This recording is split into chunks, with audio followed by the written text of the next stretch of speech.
মৰমৰ ছাত্ৰ ছাত্ৰীসকল, আজি আমি তোমালোকৰ জংকাৰ কিতাপৰ অধ্যায়টো পঢ়িম। ইয়াত আমাৰ পৰিয়াল বুলি পাঠ আছে, তোমালোকে ভালকৈ চাই যাবা। আমাৰ পৰিয়াল আৰু এই পাঠটোৰ নাম কি? শ্ৰৱণ কুমাৰ। শুনো আহা, তোমালোকৰ পৰিয়ালত কোন কোন আছে? তোমালোকৰ পৰিয়ালত কোন কোন আছে তোমালোকে ক'বা। তেওঁলোকক তোমালোকে ঘৰত কেনেদৰে সহায় কৰা? তোমাৰ ঘৰৰ সদস্যসকলে এজনে আনজনক কিদৰে সহায় কৰে? এই প্ৰশ্নসমূহৰ উত্তৰ তোমালোকে ক্লাছত ক'বা। শ্ৰৱণ কুমাৰ নামৰ এজন ল'ৰাই তেওঁৰ অন্ধ মাক দেউতাকৰ প্ৰতি কেনেদৰে দায়িত্ব পালন কৰিছিল জানো আহা। এইটো কাৰ ফটো হয় কোৱাচোন? এইটো শ্ৰৱণ কুমাৰৰ ফটো হয়। কাৰ ফটো? শ্ৰৱণ কুমাৰৰ ফটো।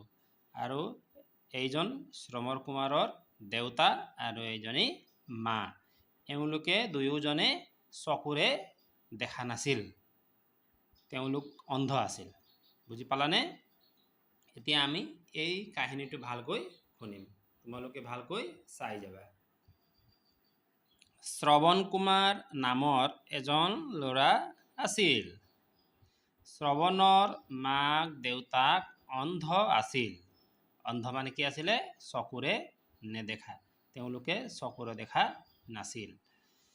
শ্ৰৱণে মাক দেউতাকক বৰ আদৰ যতন লৈছিল।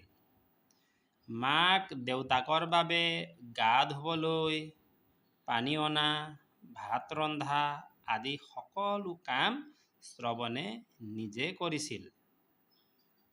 মাক দেউতাকে শ্ৰৱণৰ কষ্ট দেখি মনত খুব বেজাৰ পাইছিল। শ্ৰৱণে কৈছিল, তোমালোকৰ বাবে কাম কৰি মই সুখহে পাওঁ, সেয়ে মোৰ আনন্দ। শ্ৰৱণৰ মাক দেউতাকৰ তীৰ্থলৈ যাবলৈ বৰ ইচ্ছা আছিল। এদিন কথাটো তেওঁলোকে শ্ৰৱণক ক'লে। শ্ৰৱণে মাক দেউতাকক তীৰ্থলৈ নিয়াৰ উপায় ভাবি উলিয়ালে। শ্ৰৱণে দুটা ডাঙৰ পাচিত মাক দেউতাকক বহুৱাই ভাৰ বান্ধি তীৰ্থলৈ লৈ গ'ল। শ্ৰৱণে মাক দেউতাকক কান্ধত ভাৰ লৈ বিভিন্ন তীৰ্থস্থান দেখুৱালে। এনেদৰে মাক দেউতাকৰ প্ৰতি দায়িত্ব পালন কৰি শ্ৰৱণে বৰ সন্তোষ পালে। কথা পাতো আহা। এতিয়া কাহিনীটোৰ পৰা ইয়াত কিছুমান প্ৰশ্ন দিয়া আছে, তোমালোকে এই প্ৰশ্নসমূহৰ উত্তৰ ক'বা। ক নম্বৰত কি দিয়া আছে? কাহিনীটোত থকা ল'ৰাজনৰ নাম কি? কি আছিলে? এই কাহিনীটোত থকা ল'ৰাজনৰ নাম কি আছিলে? শ্ৰৱণ কুমাৰ। ইয়াৰ উত্তৰ কি হ'ব? শ্ৰৱণ কুমাৰ। শ্ৰৱণ কুমাৰে মাক দেউতাকৰ বাবে কি কি কৰিছিল? কি কি কৰিছিল কোৱাচোন? অথনি তোমালোকে যে পঢ়োতে পাইছিলা, গা ধুবলৈ পানী অনা, ভাত ৰন্ধা আদি কাম তেওঁ মাক দেউতাকৰ বাবে কৰিছিল। শ্ৰৱণ কুমাৰে মাক দেউতাকক কেনেদৰে তীৰ্থলৈ লৈ গৈছিল? কেনেদৰে লৈ গৈছিল কোৱাচোন?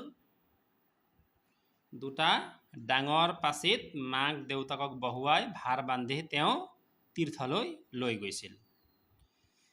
ঘ নম্বৰ, তুমি তোমাৰ ঘৰখনত কি কি দায়িত্ব পালন কৰা? তোমালোকে ঘৰখনত কি কি কাম কৰা? তোমালোকে ক'বা। তাৰপিছত কওঁ আহা, ইয়াত কি কি আছে চোৱাচোন। ককা আইতা, পিতা আই, দেউতা মা, বৰদেউতা বৰমা, খুৰা খুৰী, পেহা পেহী। ইয়াত আছে মামা মামী, তাৱৈ আমৈ, মহা মাহী, দাদা বাইদেউ, ভাই ভনী। পঢ়ো আৰু কওঁ আহা। এতিয়া আমি এইটো পঢ়িব লাগিব। তোমালোকে ভালকৈ নিজৰ কিতাপত চাই যাবা। আজি ৰিমঝিমৰ পেহীয়েকৰ বিয়া। বিয়া বুলি ককাক, আইতাক, খুৰাক, খুৰীয়েক, ভায়েক, ভনীয়েক সকলোৰে বৰ উৎসাহ। আলহী অতিথি ওচৰ চুবুৰীয়াৰে ৰভাথলী ভৰি পৰিছে। কিছু সময়ৰ পিছতে দৰাঘৰীয়া আহি পদূলিমুখ পালেহি। ৰিমঝিম দৰা চাবলৈ দৌৰি গ'ল।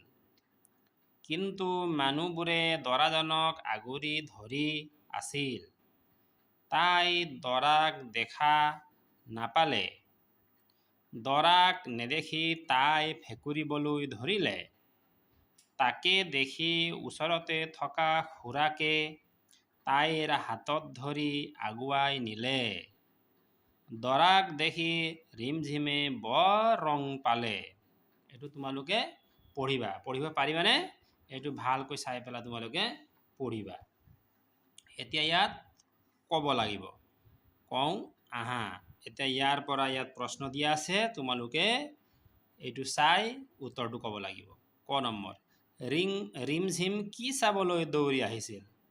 ইয়াত ৰিমঝিম কি চাব দৌৰি আহিছিল কোৱাচোন? ইয়াত দিয়া আছে ৰিমঝিম দৰা চাবলৈ দৌৰি গ'ল। ৰিমঝিম কি চাবলৈ দৌৰি আহিছিল? দৰা চাবলৈ দৌৰি আহিছিল। ইয়াত আমি ৰিমঝিম কি চাবলৈ দৌৰি আহিছিল বুলি সুধিলে কি ক'ব লাগিব?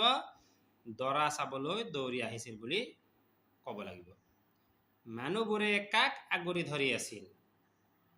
ইয়াত চোৱাচোন, মানুহবোৰে দৰাজনক আগুৰি ধৰি আছিল। গতিকে ইয়াত আমি কি ক'ব লাগিব? মানুহবোৰে কাক আগুৰি ধৰি আছিল? মানুহবোৰে দৰাক আগুৰি ধৰি আছিল। বিয়া যে দৰা আহিছিল তেওঁক আগুৰি ধৰি আছিল। গ নম্বৰ, কোনে ৰিমঝিমক হাতত ধৰি আগুৱাই নিছিল? ইয়াত চোৱাচোন, খুৰাকে তাইৰ হাতত ধৰি আগুৱাই নিলে বুলি আছে, হয়নে? গতিকে কোনে ৰিমঝিমক হাতত ধৰি আগুৱাই নিছিল? খুৰাকে ৰিমঝিমক হাতত ধৰি আগুৱাই নিছিল। ঘ নম্বৰ, তুমি কেতিয়াবা বিয়া খাবলৈ গৈ পাইছানে? বিয়ালৈ গৈ তোমাৰ কেনেকুৱা লাগে? তুমি বিয়ালৈ গৈছানে কেতিয়াবা? যদি গৈছা, তাত গৈ পেলাই তোমালোকে কেনেকুৱা লাগে তোমালোকে আলোচনা কৰিবা আৰু ছাৰক ক'বা। ইয়াত চোৱাচোন, গাওঁ আহা। এইটো কি হয়? গুড়ৰ টেকেলি হয়। এইটো পৰুৱাৰ লানি। পৰুৱাৰ ইয়াত কি আছে? লাইন আছে। এতিয়া ইয়াত চাবাচোন, গুড়ৰ টেকেলিত পৰুৱাৰ লানি, নৈ বিল পথাৰত বাঢ়িছে পানী, আকাশত জিলিকে ৰূপালী জোন, আজি চাগে নাহে আৰু বৰষুণ। ইয়াত চোৱাচোন, এইবিলাক আখৰ চোৱা, ৰঙা আখৰে লিখা আছে, হয়নে? ৰঙা চেহেৰে এইটো আখৰটো লিখা আছে। ইয়াত ৰঙা ৰঙৰ আখৰ আছে, ইয়াতো ৰঙা ৰঙৰ আখৰ আছে। এইবিলাক তোমালোকে ভালকৈ চাবাচোন, পিছত মই এইটোৰ বিষয়ে তোমালোকক কৈ আছো। ভোমোৰাই কয় শুনা কৰি গুণ গুণ, ফুটাই পৰিবা পাত নাই ভুন ভুন। হুৰ হুৰ বতা চৰাই, মোৰ ধান নাখাবি, তোক দিম গোটা কৰাই। এইটো চাবাচোন, গ তাৰ শ হ আৰু ৰৰ লগত হচৌকাৰ, এইটো হচৌকাৰ, হয়নে? হচৌকাৰ, হচৌকাৰ লগ হ'লে ৰূপ সলনি হৈ গয় গু হয় হু হু হয় হু আৰু ৰয় ৰু হয়। আনহাতে ৰৰ লগত দীৰ্ঘৌকাৰ, এইটো দীৰ্ঘৌকাৰ লগ হ'লে ৰূপ সলনি হৈ ৰু হয়। এইটো ৰু হয়। দীৰ্ঘৌকাৰ হ'লে এইটো ৰু হয় আৰু হচৌকাৰ হ'লে এইটো ৰু হয়।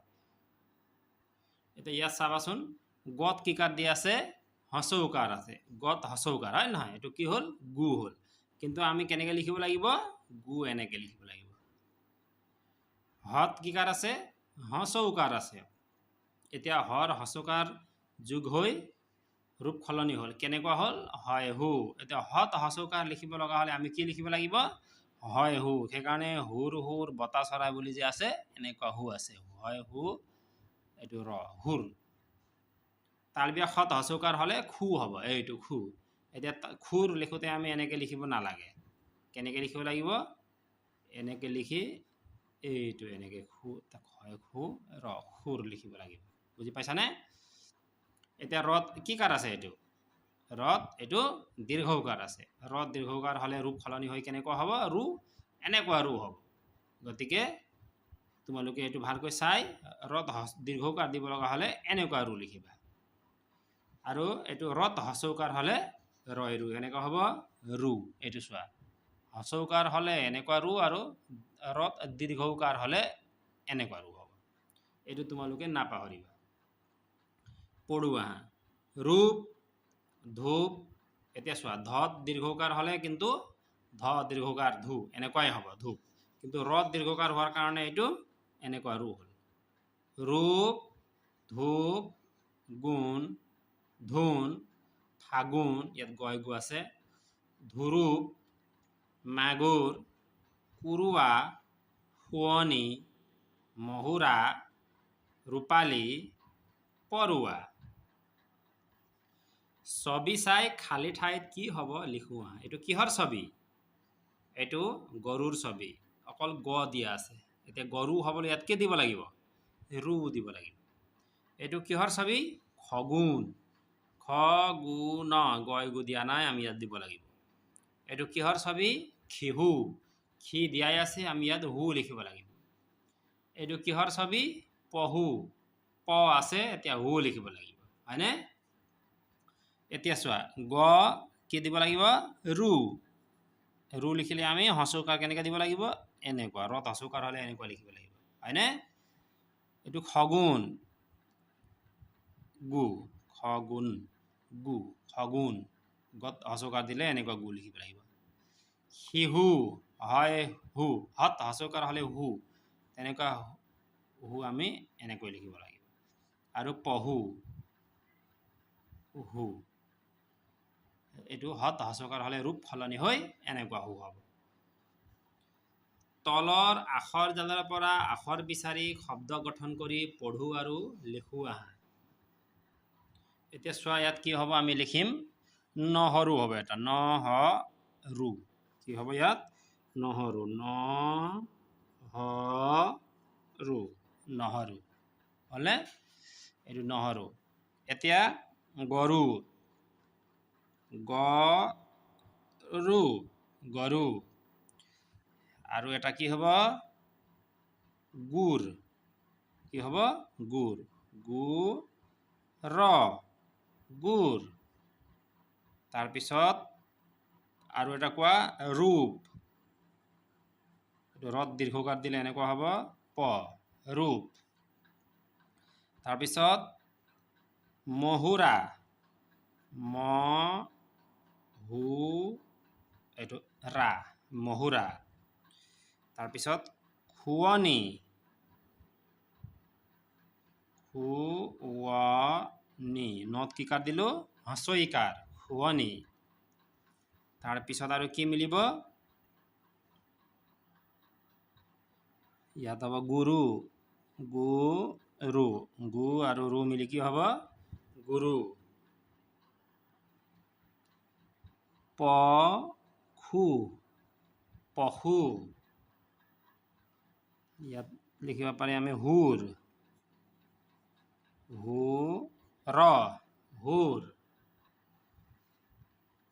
মৰু মৰু।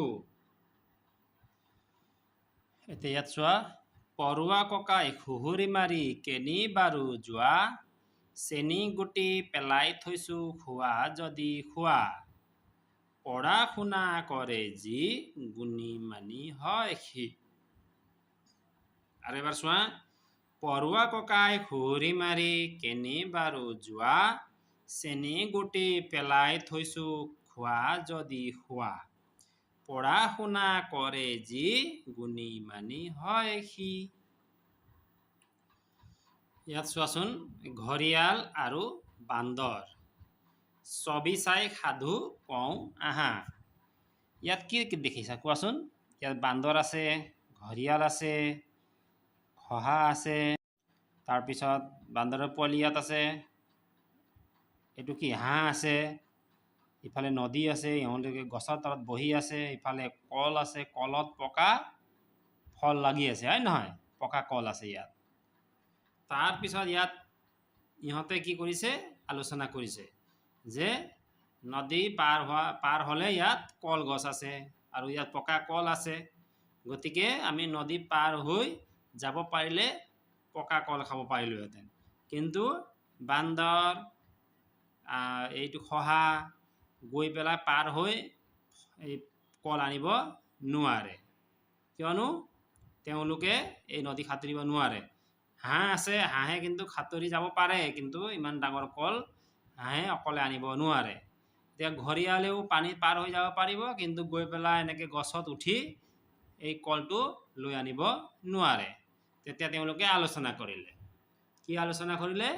যে ঘৰিয়াল আৰু বান্দৰৰ পোৱালি যাব, আৰু ঘৰিয়ালৰ পিঠিত বহি বান্দৰ পোৱালি যাব, আৰু ঘৰিয়ালে এই নদীটো পাৰ কৰাই দিব, আৰু এই নদীৰ পৰা ইয়ালে বান্দৰ পোৱালিটো গৈ এই কলথোক ছিঙি আনিব। তেওঁলোকে তেনেকৈ আলোচনা কৰিলে। আলোচনা কৰি সেইমতে কি কৰিলে? ঘৰিয়ালে এই বান্দৰ পোৱালিটোক লৈ নদী পাৰ হৈ গ'ল। নদীটো পাৰ হোৱাৰ পিছত এই ঘৰিয়ালৰ পিঠিৰ পৰা বান্দৰটো নামি ক'ত গ'ল? এই কলগছত উঠিলে। কলগছত উঠি এই কলথোক ছিঙি আনিলে। এতিয়া কলথোক ছিঙি আনি বান্দৰ পোৱালীয়ে কলথোক আৰু তেওঁ নিজে বান্দৰ পোৱালীয়ে কি কৰিলে? কলথোক আনি এই ঘৰিয়ালৰ পিঠিত উঠিল আৰু দুয়ো এইটো নদী পাৰ হৈ আকৌ ইপাৰলৈ আহিল, য'ত তেওঁলোকে আলোচনা কৰিছিল, য'ত বান্দৰ, খহা, হাঁহ ইয়াত বহি আছে। তাৰপিছত সকলোৱে মিলি কি কৰিলে? সকলোৱে মিলি কল ভগাই খালে। গতিকে আমি মিলিজুলি থাকিলে, সকলোৱে মিলিলে অসম্ভৱ কামো সম্ভৱ হৈ পৰে। গতিকে তোমালোকে সকলোৰে লগত মিলিজুলিকে থাকিবা, ঠিক আছে?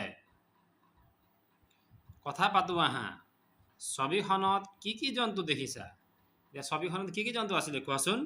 বান্দৰ আছিলে, বান্দৰৰ পোৱালি আছিলে, হাঁহ আছিলে, ঘৰিয়াল আছিলে, আৰু কোন আছিলে?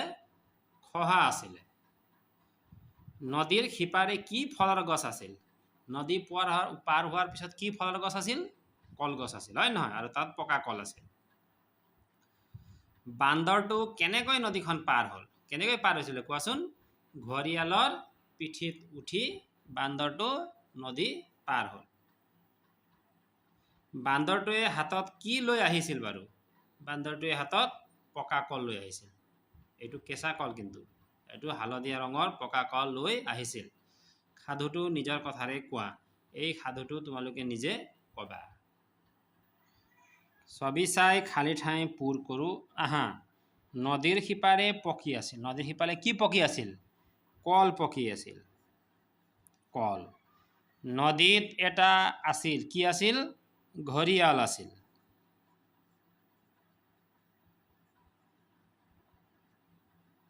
ঘৰিয়াল আছিল, হয়নে? নদীত এটা ঘৰিয়াল আছিল। গাঁও আহা। মা দেউতা, ককা আইতা আৰু ভাই ভনী, খুৰা খুৰী পেহীৰে ভৰা আমাৰ ঘৰখনি। মামা মামী মহা মাহী যেতিয়া আলহী হয়, ককা আইতাও লগত আহিলে সুখৰ নিজৰা বয়। ইয়াত এটা সাঁথৰ দিয়া আছে, তোমালোকে সাঁথৰটো কি হয় ক'বাচোন। চিত পখিলা তিনি মূৰ 10 ঠেং ক'ত দেখিলা? হাল বাই থকা এহাল গৰু আৰু মানুহ। লগে ভাগে পঢ়ো আহা। বাটতে বৰষুণে পালে, হয়নে? বাটতে, এইটো বানান কৰিব পাৰিবা নহয়? বত কি কাৰ আছে? বা আছে। বাটতে, তত একাৰ তে, বাটতে বৰষুণে। মূৰ্ধন্য ষত কি কাৰ আছে? হচৌকাৰ আছে। খু, নত একাৰ নে, বৰষুণে পা আৰু এইটো লে, পালে। ৰাজীৱ আৰু কৰিম পঢ়াশালীৰ পৰা ঘৰলৈ গৈ আছিল। ৰাজীৱ আৰু কৰিম পঢ়াশালীৰ পৰা ঘৰলৈ গৈ আছিল। তেনেতে জোৰকৈ বৰষুণ দিবলৈ ধৰিলে। সিহঁতে আজি ছাতি আনিবলৈ পাহৰিলে। সেই পথেৰেই ৰামধন খুৰা মটৰ গাড়ী চলাই আহি আছিল। খুৰাই সিহঁতক তিতি তিতি গৈ থকা দেখিলে। তেওঁ সিহঁতক গাড়ীত উঠিবলৈ মাতিলে। দুয়ো দৌৰি গৈ গাড়ীত উঠিল। খুৰাকে সিহঁতক ঘৰলৈ লৈ গ'ল। এতিয়া কওঁ আহা, ইয়াত প্ৰশ্ন আছে, উত্তৰ তোমালোকে ক'বা। ৰাজীৱ আৰু কৰিমে কি আনিবলৈ পাহৰিছিল? কি আনিবলৈ পাহৰিছিল কোৱাচোন? ৰাজীৱ আৰু ৰহিমে ছাতি আনিবলৈ পাহৰিছিল। মটৰ গাড়ী চলাই কোন আহি আছিল? মটৰ গাড়ী চলাই ৰামধন খুৰা আহি আছিল। কোন খুৰা আহি আছিল? ৰামধন খুৰা আহি আছিল। ৰামধন খুৰাই সিহঁতক গাড়ীত উঠিবলৈ কিয় মাতিলে? ৰামধন খুৰাই ইহঁতক কিয় মাতিছিল গাড়ীত উঠিবলৈ কোৱাচোন? এওঁলোকে বৰষুণত তিতি গৈ থকাৰ বাবে ৰামধন খুৰাই গাড়ীত মাতিছিল। ইয়াত চোৱা, পথাৰখন বৰ শুৱনি। পথাৰত গৰু চৰিছে। আকাশত শগুন উৰিছে। অৰূপে চিলা উৰুৱাইছে। আইতাই মহুৰা ফুৰাইছে। ৰূপাই তাঁত বৈছে। এতিয়া তাৰ পিছত হচৌকাৰ দিয়াৰ কাৰণে এইটো কি হ'ল? খু হ'ল। খু এনেকুৱা লিখিব লাগিব, হয়নে? ইয়াত চোৱাচোন, খু আছে, তাৰ পিছত হচৌকাৰ লগালে কি হ'ব? খু হ'ব। ইয়াত ৰু আছে, ৰত হচৌকাৰ লগালে ৰত হচৌকাৰ ৰূপ সলনি হৈ পেলাই এনেকুৱা হ'ব। ইয়াত শগুন আছে, গত হচৌকাৰ লগালে গু, এনেকৈ লিখিব লাগিব। উৰুৱাইছে, ৰু আছে, ৰু আমি কেনেকৈ লিখিম? এইটো চোৱা, মহুৰা, হু, হত হচৌকাৰ হ'লে হু হ'ব, হু আমি এনেকৈ লিখিব লাগিব। ৰূপাই, ৰত দীৰ্ঘকাৰ লগালে এনেকুৱা হ'ব। গতিকে আমি এইটো ৰত দীৰ্ঘকাৰ ৰূপটো আমি এনেকৈ লিখিব লাগিব। ছবি চাই নামবোৰ সম্পূৰ্ণ কৰা। এইটো গৰু, গ কি হ'ব? ৰু, ৰু, এইটো ৰত হচৌকাৰ ৰু। খিয়াল, খি ইয়া ল, হয়নে? এটা ইয়াত আমি ইয়া লিখিব লাগিব। ইয়া লিখিলে এইটো খিয়াল হৈ যাব। এইটো কি? কি এইটো? মকৰা, ক ৰা, ম ক ৰা, মকৰা। ইয়াত চাবাচোন, এইটো গু হয়, হয় নহয়? গত হচৌকাৰ লগালে গু হ'ব, এইটো গুৰ। আৰু কি হ'ব? ইয়াত গত হচৌকাৰ লগালে গু হ'ল গু ৰ, গুৰ। আৰু এটা আমি ইয়াত শব্দ লিখিব লাগিব, মগু, ম গু, মগু। তেনেকৈ ইয়াত তালব্যাখত হচৌকাৰ লগালে খু হ'ব, হয়নে? খুৰ ইয়াত আছে, আমি ইয়াত পশু লিখিম, প খু, পশু। ইয়াত ৰু আছে, গৰু হ'ল। এতিয়া ৰু থকা আৰু এটা কোৱাচোন? ৰুমাল, ৰু মা ল, ৰুমাল। এইটো হু, ইয়াত হত হচৌকাৰ আছে, হু হ'ল, পহু। এতিয়া আমি ইয়াত কি লিখিব লাগিব? বিহু, বত হচৌকাৰ, বি হু, বিহু। ইয়াত আছে ৰত দীৰ্ঘকাৰ লগালে কি হৈছে? ৰু। এটা হ'ল ৰূপ, আৰু এটা আমি ইয়াত লিখিব পালো ৰূপালী, ৰু পা লত দীৰ্ঘইকাৰ লগালে কি হ'ব? লি, ৰূপালী। ইয়াত আখৰবিলাক খেলি মেলি কৰি দিয়া আছে, আমি মিলাই লিখিব লাগিব। ইয়াত এটা কৰি দিয়া আছে, এইটো ইয়াল ঘৰি বুলি আছে, এইটো ঘৰিয়াল হ'ব। এইটো ল খিয়া আছে, কি হ'ব? এইটো খিয়াল। এইটো তালব্যাখত হচৌকাৰটো প্ৰথমতে লিখিব লাগিব, খি, আৰু এইটো ইয়া ইয়াত লিখিব লাগিব, ল ইয়াত লিখিব লাগিব, খিয়াল। ইয়াত হ অনুস্বৰ খি আছে, এইটো কি হ'ব? সিংহ। দন্ত্যাক্ষত হচৌকাৰটো প্ৰথমতে লিখিব লাগিব, এইটো দন্ত্যাক্ষত হচৌকাৰ অনুস্বৰ হ, সিংহ।